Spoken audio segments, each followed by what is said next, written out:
This is your before and after story. Southeastern College can help you prepare for a secure and fulfilling career in the growing healthcare field. We offer a wide range of careers to choose from, so whether you want to be a medical assistant, medical billing and coding specialist, nurse, surgical technologist, or another healthcare career, we've got you covered. Become a vital part of a healthcare team and make a real difference. Southeastern College, your future is bright. Visit sec.edu to get started. The numbers told the story, they always do. It's one of those idiots who believe in analytics. This is A Numbers Game with Gill Alexander on VSiN. Good Tuesday morning to you. It is A Numbers Game at VSiN, the sports betting network, VSiN.com, Game Plus, iHeartRadio, YouTube TV, and of course, SiriusXM channel 158. It's Gill Alexander. It's Kelley Bydlon, everybody. It's A Numbers Game. Un partido de números, for those listening in Spanish. It's happening. Just blessed to be on the air on a day like this, Gill Alexander. Yeah, man. It is a blessing. It really is. We get to talk Best about job some in the world. stuff. And by stuff, you know what word I really wanted to use. Sia Nejad will join us later, talk PGA Championship. It is a golf major this week. Drew Dinsick will join us hour number 2 to talk Preakness, the second leg of the Triple Crown, tennis. VSiN subscribers, we're looking good so far this morning with our 2 tennis plays at VSiN.com/picks. Sadly, no new tennis plays this morning. But Drew will talk Preakness, tennis, and NBA with us. Jake Hahn on the NHL playoffs. Mark Borchard on baseball. We'll do all of that. But we begin with the NBA. There's 2 separate NBA topics we must discuss. We will save the draft lottery talk for the next segment. Okay? Fine. I can wait 10 minutes. Let's do that, because obviously we have a lot to say about that. As far as the actual games themselves last night, well, the one game was not like the other. Let's put it this way. Let's put it that way. Let's start with the easier one first. Minnesota takes a 3-1 lead on the Golden State Warriors. They did so in Game 2 last night with a 117-110 victory in a game that was not nearly as close as the final score suggests. Although the only point of the game you really need to know about it was 68-68.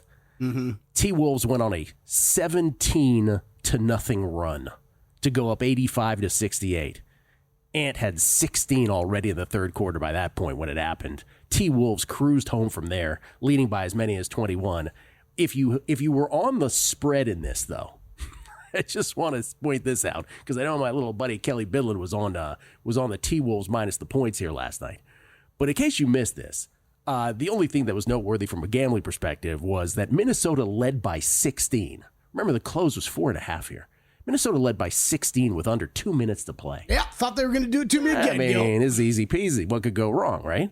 Then, by the way, they led by 14 with 1 minute and 15 seconds left. Even more, it's ridiculous. Good cruise home, right? The spread. They could cover easily. Then a Warriors bucket, a steal, and a bucket again. But then Minnesota went up 12 with 30 seconds left. So still, even after that bucket, steal, bucket, they're still up 12 with 30 seconds left. Remember, the spread is 4.5. Draymond Green's got it covered. Then the Warriors get 2 free throws.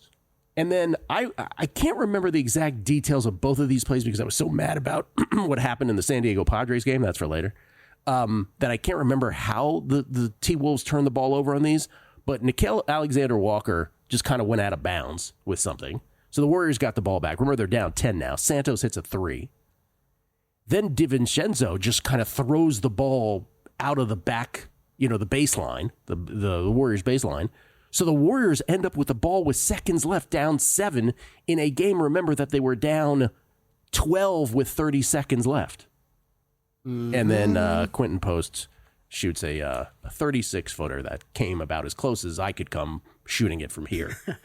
But the point being, that had to have your heart beating a little faster. That would have been most ridiculous cover, maybe, of the season. I mean, honestly, Gill, I was so wrapped up in golf yesterday. I didn't really talk to a ton of people about NBA heading into those games yesterday outside of our show yesterday. So I was surprised when this got down to 4.5 and I added on a little bit more. So I know I talked about yesterday, it being a smaller bet for me at 5. I couldn't believe the money went, and the spread went that way. So I did add on a little bit at 4.5. And yes, you are absolutely right, especially after the last game. Yeah, it was, a little clenching was going on down the stretch there. Little clenching. A sphincter tightening, ladies and gentlemen, I believe is a medical term. By the way, Game 5 back in Minnesota, where the T-Wolves can close out the Warriors. The T-Wolves are favored by 11. Steph says, in response to something Draymond said. He said, even if I were Superman, I couldn't play in this game. So, I mean, it's tough. Even if you had a Warriors futures ticket like I did for the Western Conference, there's really nothing you could say. Steph got hurt, and that's the end of that. Yeah, I mean, look, we weren't ruling them out yet, but you had to take one of these games at home to go home and lose both of them. And as I said yesterday, I thought Game 3 was the one they had a chance to steal, and they didn't. Kind of when they didn't do that, you sort of knew. The other game last night, though, oh boy, Knicks beat the Celtics to take a 3-1 lead in that best-of-7 series. The Eastern Conference, remember all regular season, it was a fait accompli, according to everybody. That's French, by the way, Kelley, that the Cavaliers and Celtics would play in the Eastern Conference Finals. Well, right now, the Knicks and the Pacers are both on the doorstep. Knicks win at 121-113. Boston led by 14 points, 72-58. But a 30-13 Knicks run to close out the third quarter, gave the Knicks an 88-85 lead. That was their first lead since they led 28-27. Brunson had scored or assisted on 25 of the Knicks' 37 third quarter points. Fourth quarter, the Knicks got a lead to 5 early, but the Celtics actually retook the lead at 99-98 with 7:17 left in the game on a Tatum 3, but the Knicks took it right back with an 18-5 run to go up 116-104 with 2:25 left, and it was Katie bar the door. The problem at the end of that run, of course, not only was that the biggest lead of the series, but Jason Tatum goes down, non-contact injury, and as a qualified Achilles doctor, I can tell you that's what it is. He'll get an MRI. He'll get an MRI today that will confirm that. But it looks like not only do the Knicks win this game, take the 3-1 lead in the series, not only do they overcome Tatum's 42 points, 8 boards, and 4 steals in defeat, but it looks like now the Celtics will be without Jason Tatum for the rest of this series, whatever postseason remains, whether that's one game or many games. And if I am to give you the timeline on such a thing, next year's playoffs will be the earliest that he would come back. Yeah, brutal. He was absolutely awesome last night, finally, when everybody was yelling that they needed Tatum to have big games, and showed up and played awesome throughout the entirety of that game, both sides of the ball. And yeah, that was tough to watch, especially when you're like, I don't want to say, obviously we've seen some crazier comebacks in this NBA playoffs, but man, the game was already feeling kind of done at that point. And if the game's done, then it's 3-1 and the series is likely done. It's just unlike the Warriors, though, the Celtics are a 5-point favorite in Game 5 at home. Remember, the Celtics do have home court, so the Celtics, unlike the Warriors, right? The Celtics have games 5 and 7 potentially at home. Mm-hmm. So, okay, I mean, don't put the nail in the coffin quite yet, but you get the idea. By the way, the thing that was the weirdest about this, have you noticed that these networks and nobody, the networks, the coaches describing it, Joe Mazzulla in this case, no one will use the phrase Achilles rupture. No one will dare say the word Achilles. It's as if, and I hate this comparison, but the only thing I can relate it to is when folks had HIV or AIDS in the 80s, there was this hush-hush thing where you didn't want to say it out loud. It was a very whisper thing. There was a stigma attached to it. It was a horrible time. This is the weirdest thing with these Achilles injury, a lower leg injury. No one wants to go out on a limb and say it's an Achilles injury. So what if you're wrong? It's probably what it is. And trust me, it is. It's just the weirdest thing, the hush-hush with not saying that word. Very odd. Anyway, again, Boston's a 5-point favorite tomorrow night. So unlike the T-Wolves and the Warriors, this hardly is a done deal based on what the market price is. But the Knicks, obviously, in the driver's seat. They will get a Game 6, of course, at Madison Square Garden if it's needed. Tonight, Kelley, Cavaliers 7.5-point favorites as they try to stave off a closeout against the Pacers. Pacers Game 5 up 3-1 in Cleveland tonight. And then Denver and OKC, the only series here in the conference semifinals, East or West, that isn't 3-1. That is a 2-2 series.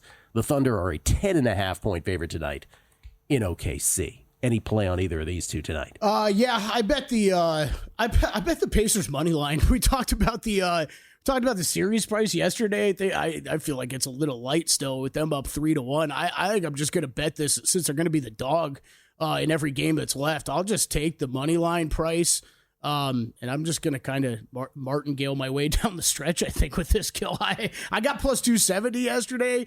Look, I think the Cavs could easily come back and win this game. We have no idea what's going on with Donovan Mitchell. Look, I think that there is... You could be correct in saying that there's serious concern over something that you saw with him, or I think there's a chance that they were down 41 points and it was a little convenient for him to come out at that time when he came out. So I don't know what we're going to see with the Cavaliers injury report, though, but this Pacers team has proved to be good. I expect them to close this series out at some point. Maybe it's not tonight, but you're going to hang this type of number up there. I will bet them on the money line here tonight and hope they take it down tonight. Otherwise, we'll be back in Game 6. NBA VSiN Killer Sports Challenge. Right now, current standings. Again, this is a invite-only handicapping contest. 15 handicappers. Carl Sack was doing the inviting on this. It was his brainchild. Grand prize is $3,000 for first prize, that is, $3,000. Steve Fezzik, who has pledged his winnings to the staff here at Circa. Steve Fezzik in first place at 19-9. Remember, we can only do pre-flop, ATS, or totals. Those are the only things you can bet. No other derivative markets. Steve Fezzik, 19-9. Zach Cohen now, sole possession of second place. 2 games back at 17-11. There you go, Zach. He also with 2 games left to play here in the second round. Doug Kazarian in third at 16-11. And Kelley Bydlon tied with Alex Christensen in fourth at 14-12-1. Well, I see you right behind us, though, Gill Alexander. No, I never mentioned me because I just want to show up at the end and people are like, where were you the whole time? Weren't you 500 yesterday? Or was this your record yesterday? Did you not play anything? Yeah, no, I played the Knicks yesterday. Oh, you played the Knicks? Yeah. Oh, okay. Yeah. I might be right behind Kelley and Alex.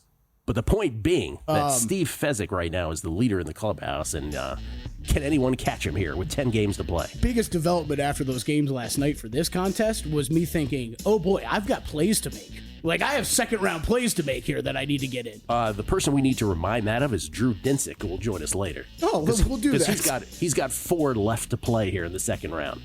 Gotta get on it. And right now, he's got 2 that he's already made, we can see, so he is on it. All right, we'll come back. Draft lottery, conspiracy or not, next.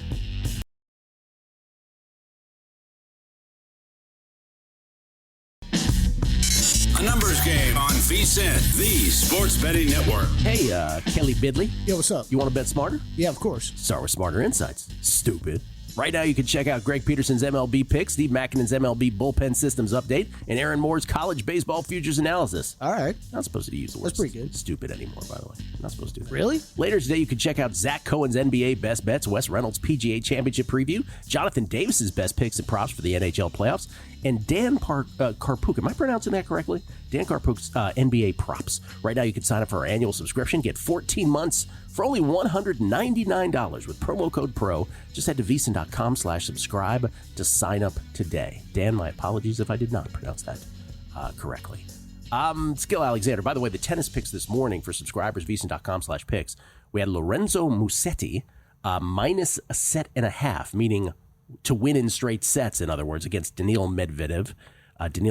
He is up a set and up a break, up 7-5, 3-1. So bring it home, Lorenzo Musetti, at the Italian Open in Rome. I feel like you've bet Lorenzo a few times this year. Yeah. The other one is we have the adorable one, Jasmine Paolini, the Italian, at -2 games against Diana Schneider. This is, the most roller coaster of a match. Paolini was up 4-love in the first set. Then she forgot how to play tennis temporarily. She loses the first set in a tiebreaker, 7-6. Then she's down 4-1 in the second set. She's down 7-6, 4-1. You're like, well, this is a loser. She remembers how to play tennis again. She rattles off the next 5 games. She wins the second set 6-4, and now we are on serve in the third. So again, if she wins, it will either be a push or a win on her bet. If she loses, we lose the bet. So we'll see. We'll see on that. The NBA draft lottery. So this was last night. It was really about the changes in fortunes of franchises was really the overall theme of the NBA. The Celtics losing Jason Tatum. We'll find out what the results of the MRI are today. But again, you know what I think it is. That's catastrophic, and that's out for a long period of time. That's about a year. Horrible thing for anybody. You don't want to see that for any team, let alone one of the NBA's greats. Obviously, the NBA playoffs have been already marred here in the conference semis by injuries left and right, but that's the most catastrophic of all of them. So changes of franchise fortunes to the positive, though, happen in the NBA draft lottery. That is, if you're the Dallas Mavericks. As we discussed at length yesterday, there are fixed odds on which team will come up with the number one pick in the draft. The Jazz, Wizards, and Hornets were the worst three teams in the NBA. They each had a 14% chance to get the number one pick based on the fact that they each would have 140 different combinations of the 1,000 ping pong ball combinations that existed, 4 numbers across. A team like the Dallas Mavericks, by contrast, only had a 1.8% chance of getting the number one pick. You know what that means, Kelley Bydlon? 18 combinations out of 1,000 belong to them. And guess what? Bingo, bango, they've got the number one pick.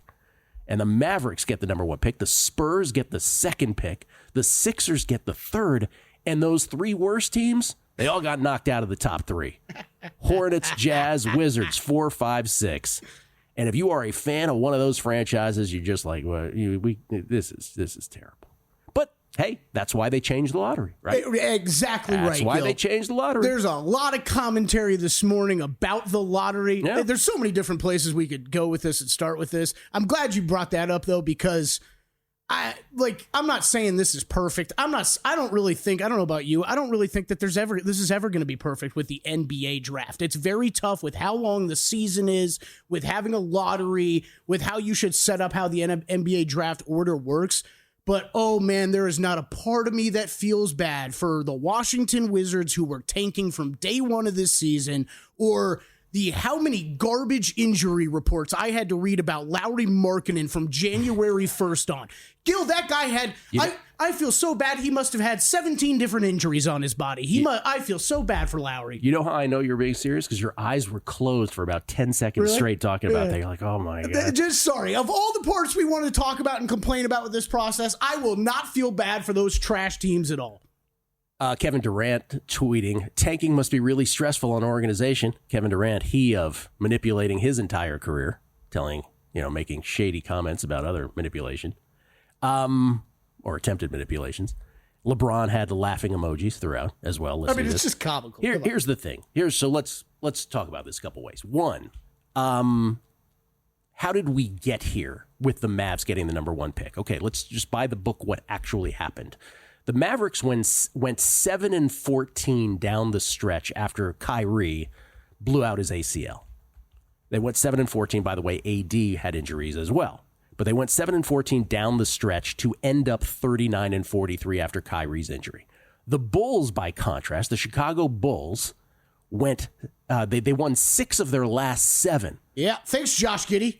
They won 6 of their last 7. Remember the Giddey half-court jumper? It was a month of Giddey. Yeah, it was a month of Giddey, but the one that sticks out is the one beyond half-court that he sunk. The Bulls won 6 of their last 7 to finish 39-43 in the Eastern Conference. By the way, the Bulls were never in jeopardy of getting knocked out of the play-in. They were legitimately playing for seeding in doing that. There was no point to it. They just did it. So anyway, 39-43, 39-43, the Mavericks and Bulls flipped a coin.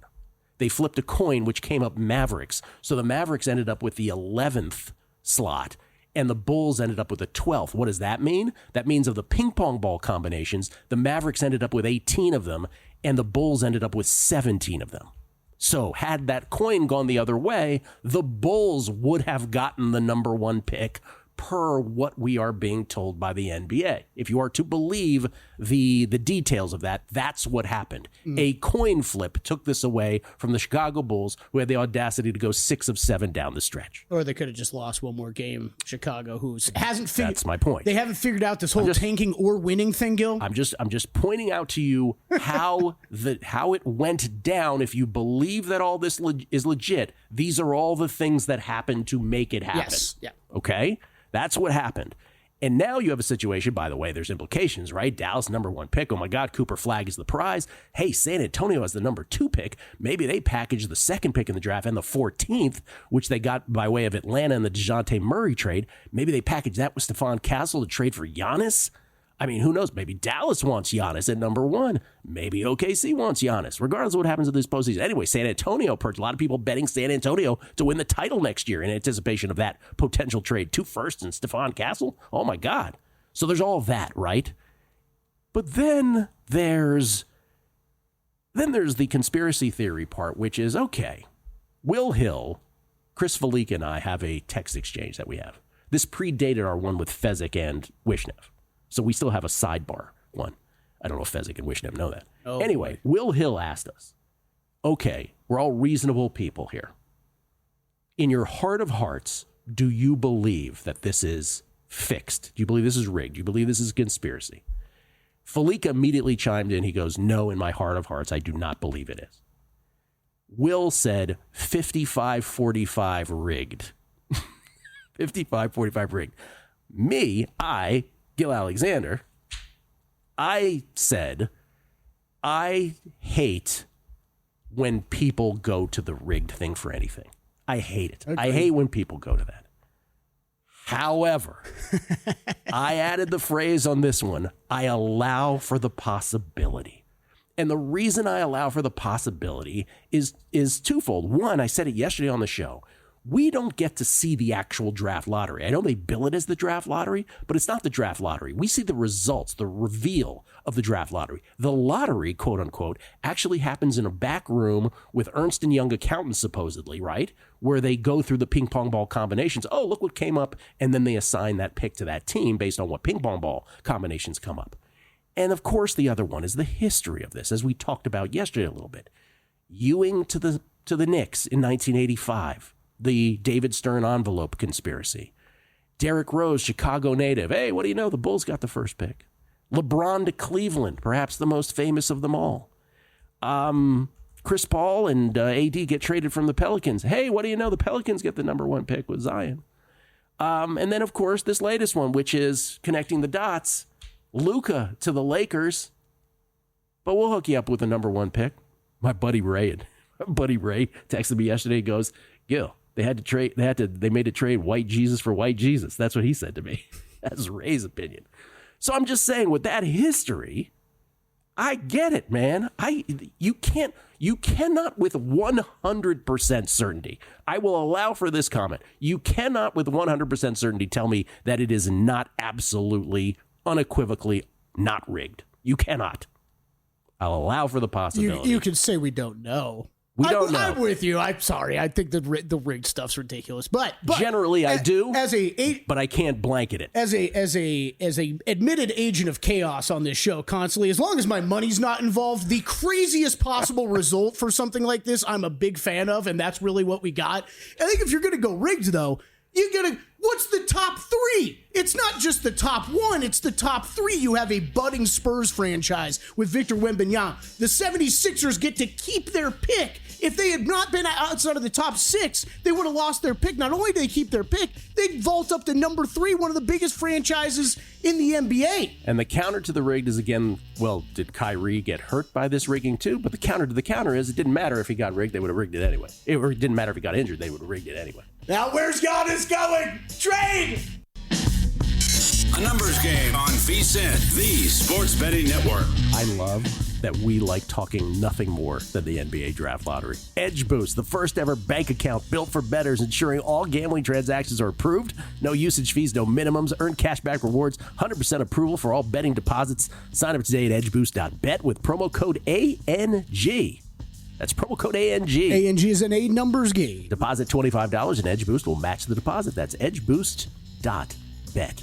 We get tweets at Beating the Book. Always appreciate the feedback. This is from Larry Fresh. Anyone who thought a numbers game would start off with the draft lottery being rigged and not an Achilles injury does not know how this show operates.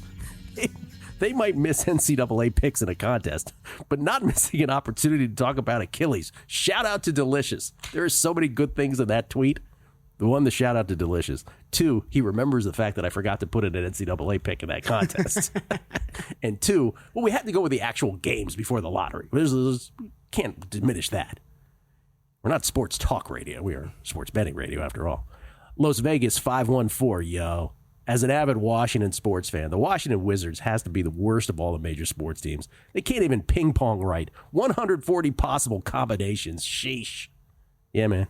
It's how the I would say the cookie crumbles, but I guess in this case that's how the ball bounces, if you know what I mean. Scott, New York Mets 16. I would love Fezzik's math take on the NBA lottery. Odds to get number 1 pick and the 3 worst teams not to be number 1 of the top 3. Well, I think we did a good job of going through the odds to get the number 1 pick yesterday. Also, he says, Bulls get number 1 pick if coin lands their way. Can you forecast that? Gives them a better chance by 1 combo. That's all right, Fez?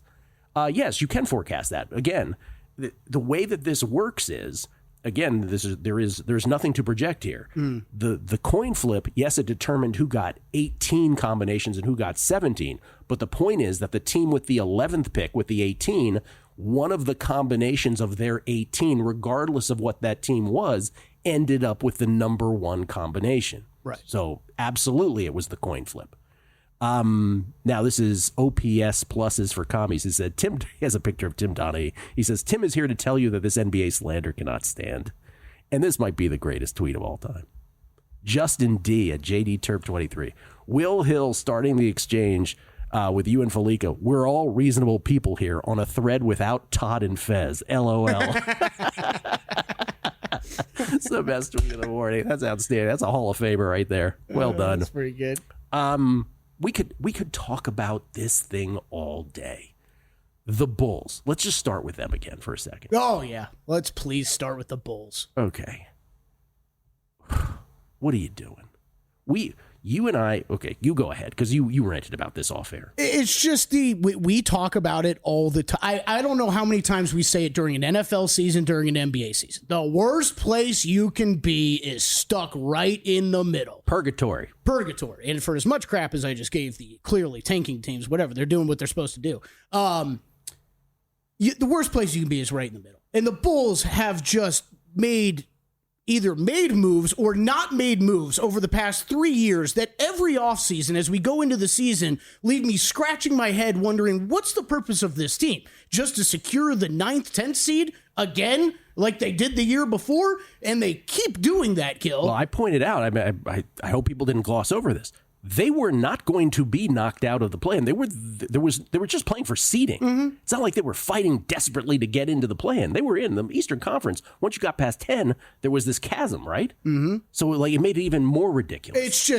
I mean, if you're a fan of that franchise, I feel really bad for you, honestly, because I have no idea what their plan is. They have given really no indication of what their plan is over the past few years. I thought they were going to make. I mean, DeMar DeRozan, Zach LaVine moves came way later than they should have. You got Josh Giddey on the team. Great. There's a reason why OKC lost Josh Giddey and got rid of him. He's a player that can work well as long as he's the main focal point, but he can only take you so far. And I think you have to realize that by now. So, Chicago, I don't feel bad for you. You deserve to be exactly where you're at. You deserve everything that you got. Hold on. And then there's the Dallas Mavericks at number 1. There's the whole Nico Harrison thing, right? With trading Luka Doncic to the Lakers. And of course, everybody, drawing the line again from the conspiracy theory here that this is their, their payback is like, okay, if you trade Luka here, it's Adam Silver. As the conspiracy goes, it's Adam Silver on the phone. Listen, if you trade Luka to the Lakers, one of our wonderful franchises, we will ensure that you get the number 1 pick in the draft. And then the Dallas Mavericks go ahead. They get the number 1 pick in the draft. Now, you were saying if Nico Harrison is true to his word, right? Remember when they got AD, it was like defense wins championships. Yeah, and we've got this 4 or 5 year window that we're set up for. So a lot of people betting the Spurs, as I mentioned, with the number 2 pick. Hey, they can trade 2 number 1s this year, the 2nd and the 14th, to the Bucks, plus Stephon Castle, the reigning NBA Rookie of the Year. They could trade that to the Bucks, who are in cap purgatory. They've got to trade Giannis. But what you're saying is Dallas, by that logic, ought to make the move if Nico is true to his words. I'm not saying I would do it, but for all the crap that Nico talked after that Luka trade, then yeah, I would think that he should be picking up the phone. If he really believes what he said, Gill, then yeah, I think you should be picking up the phone. If you really believe you can win in the next few years, well, then there's an MVP sitting in Milwaukee that you have the assets to go grab. And it really makes that window very realistic for you to win a championship. So, did it make you want to bet the Spurs or anybody? Did it trigger a bet, any of this for you? No, not at all. No, because I think we're still there's too many things that have to happen, right? Like though you want to get ahead of those things that have to happen. No, you do, but like I think when you're waiting on maybe one thing to happen, fine. But like if Giannis if you're only going to make a bet like that because you think Giannis is on the trading block, right? And that he's open for discussion. But it's Giannis Antetokounmpo. Like there's going to be a lot of very, very interested teams, and some of them might not be that obvious of who they are. So there's nothing that I was relating this to the Orioles and baseball. You know how mad I get it. Like, Rufus and I, again, we grew up both as Orioles fans, and he's like, no, I was like, you got to have the trade deadline. It's like, you have a chance to win the World Series. You got to trade your prospects. This is why you have all these prospects. Yeah. OKC is loaded with draft picks, right? And players where they don't have to ruin their core, right? You could argue with the Spurs, Castle's part of the core. With OKC, you don't have that problem. Isn't this the moment for them to use all their assets to make a move? It's why this series right now is so beyond fascinating to me. But does it matter? I think it does. Does it matter if they win it or not? If they win a championship, they're going to say, we've spent years building this team the right way. We've built it in-house. We've drafted well. We've developed well. We're running it back. I don't think they think about it at all. They lose this series like this. You could be right. If they lose a series like this, the Denver Nuggets, they look around and say, you know what? We're not strong enough to compete with the best of the best. Okay, but think how nebulous that is, right? So let's say they get to the NBA Finals, they win it 4-3 versus they lose it 4-3. You're not suggesting to me that one game vagary ought to determine how they handle a Giannis trade. No, I'm talking specifically about this series. I think they'd have to lose this series, and they say, we can't get out of the second round with this group because we're playing a team like Denver where the star power is overwhelming. We need another star in here. Now, the problem is with that one, and I want to circle back to Dallas real quick too, but the problem is with OKC, I'll say it, is Shea okay taking the Dwayne Wade role and being the second best player on his own team? Well, If we're talking Giannis, that's what we're talking about, in my opinion. It's still Shea's team, though. Still Shea's team. I mean, LeBron made a big deal about that with it being Wade's team, too when he got to Miami. He is the MVP, right? I mean, it's still his team. Sure. He's not the best player, though. Just like Dwayne. I think Giannis Antetokounmpo is a better player than Shea is in the long run. Can we still say that, this age? In the long run? Gill, there are a lot of people that would push back on me on that. That's fine. Yeah. I'll take Giannis above Shea, though. Anyway, I think that's not I would hate for that to be an issue. That would be ridiculous if that's an issue, but I hear what you're saying on that. You may have noticed also I had one parenthetical side to the whole basketball talk, which is I couldn't remember the nature of the Timberwolves turnovers at the end that almost got the Warriors the cover last night because I was so distracted by the San Diego Padres. For those of us who have the San Diego Padres bet, and it is a mess of us because William Hill is stuck for 6 figures, as is Circa. The Padres absolutely gack a game last night. They were up 5-3 headed into the ninth. They took the 5-3 lead. We hit the run line first 5. We were set to win the run line for the full game, up 5-3 after Jackson Merrill led off the 8th with a triple and then got sack flied in, if you will, by Xander Bogaerts. And it's 1 out, nobody on. And Robert Suarez, the Padres closer, gives up a single. And then he proceeds to walk the next batter. And then he walked the batter after that. And then he walked the batter after that. And at this point, I'm screaming, right? Screaming at the TV. Mike Shildt, I want to get that L in there. Shildt, what are you doing? I don't care that he's your closer. I hate when teams do this. Nope, this is our closer. We're sticking with him. By the way, next batter comes up, Kelley. 4th batter, walk. 4 consecutive walks. It ties up the game at 5. 2 batters later with 2 out. Grand slam. Home run. Angels win 9-5. Wow. If your pitcher cannot find the strike zone for a million batters in a row, take him out. I don't care that he's your closer. Oh, boy. That puts the Padres behind the 8 ball for May. We'll review those numbers real quick on the other side.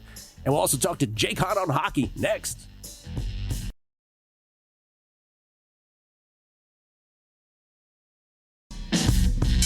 A numbers game on VSiN, the Sports Betting Network. Bet the Preakness Stakes with First Bet and get rewarded. New customers can use promo code VSIN200 to score a 20% rebate on all wagers for the first 60 days up to $200. That's win or lose, you get paid back. Download the First Bet app or visit firstbet. Let me start that again. First.com/bet. It's very confusing, Kelley. Use promo code VSIN200 to get started today. That's first.com/bet. That's with the number 1 on First. Promo code VSIN200. Just to follow up on that Padres loss yesterday. So here's the May most wins standings right now. Padres currently in 9th. And they are 2 games now below where I think they need to be to win this. I have them 20-6 to win this. Well, now they're 2 games behind the 8 ball, if you will, 6-4 after that horrific loss to the Angels last night. Sure, as we say when they miss the short field goal or the extra point, Gill, I'm sure that one won't come back to matter exactly. At all. Cardinals 9-2 and is your leader. Not good to see the Twins still with only 2 losses. We got the win on Paulini on the ladies' side, and then Musetti and Medvedev suspended up 7-5, 5-4, a game away from winning that one in tennis. I don't even mean to laugh. Gambling's just hilarious sometimes. Like you did Twins first month, they're terrible. Twins are just waiting. Yeah. Let's wait till May 1st. Let's mess with them. Just posterizing Gill. Absolutely completely trolling me. We get tweets at Beating the Book. Paul M. Waiting on the rigged reason for Atlanta winning last year with a 3% chance. Well, doesn't negate the fact that LeBron went to Cleveland, Derrick Rose went to Chicago, Patrick Ewing went to New York. Zion went to New Orleans. Have I run out of them? Anyway. Brian Schaefer. The lottery system is so stupid. Why not have the 3 worst teams have a lottery for the top 3 picks, then the next 4 to 10 worst have a lottery for the remaining 7? Oh, and also make it live on TV. Yeah, that part I agree with. Put the thing that happens in the room, make that live. Oh, I think everybody agrees on that one. Who doesn't want to watch ping pong ball combinations come out? I mean, if we're already watching, like, there's so many things about just that broadcast last night, right? Where you're like, why is Cooper Flagg even there? Oh, like, why does he need to be there? So we can catch the terrible reaction he has on his face when the Charlotte Hornets or some terrible franchise get the first pick? Speaking of the broadcast, Kevin Nagandi screwing up and announcing that Philly lost their pick. Didn't know that it was protected in the top 6. And then Shams Charania asking Rolando Blackman, the Cowboys, the Mavericks representative. He was the number 1 pick for the Mavericks their second season. I think Kiki Vandeweghe was the first season. What does the honor of getting the first pick mean? The honor? Yeah, he's not good. Like, this is a very inside media thing. Yeah. Shams is a great reporter. ESPN, maybe just don't set him up in places like this where he needs to do on-site emceeing like interviews. Oh, and last thing here before we get to Jake, Dave Sharapan, our buddy, Sportsbook Consigliere, he notes this tweet from Art Cummings. The odds of the top 3 in the NBA draft being Dallas, San Antonio, and Philadelphia in that order was 0.0114%. So what's that? 1.14% chance. I would have thought it was lower than that, actually. That's great. Let's talk some hockey. Let's talk some golf. Yeah. Jake Hahn joins us now, courtesy of the Progressive Guest Line. We always love when Jake chimes in with us. Co-host of The Point, the fantasy hockey show on SiriusXM NHL. You can follow him on Twitter at JHahn4, JHAHN 4. How you doing, Jake? Doing great, guys. You talk about projected first overall picks being there for the draft lottery and how sometimes it could just be awkward, uncomfortable. I still remember back to Connor McDavid when the Edmonton Oilers won that draft lottery now years ago. Feels like a distant memory, but I remember the reaction. It wasn't great, and everyone's thinking, well, he clearly doesn't want to go to Edmonton. I think his reaction would have been the same regardless. I think the more we've learned about McDavid over the years, not exactly the most excitable guy. So I think you're just going to get that instant reaction. These are kids, and that's a tough spot to put someone like Cooper Flagg in. You remember when Stevie Francis got drafted by the Vancouver Grizzlies? Yeah. He looked like someone killed a family I miss member. the Vancouver Grizzlies. And it's just different. Like, it's different when you don't know who's going to be the number 1 pick, right? But everybody knows. Yeah. And McDavid's a good example too, right? Like, everybody knows you're the number 1 pick. So it's just like, okay, let's get his reaction to what this team is. Jake, thank you for wearing the Padres hat, first of all. Appreciate that. Not unnoticed. I'm sorry, you were going to say?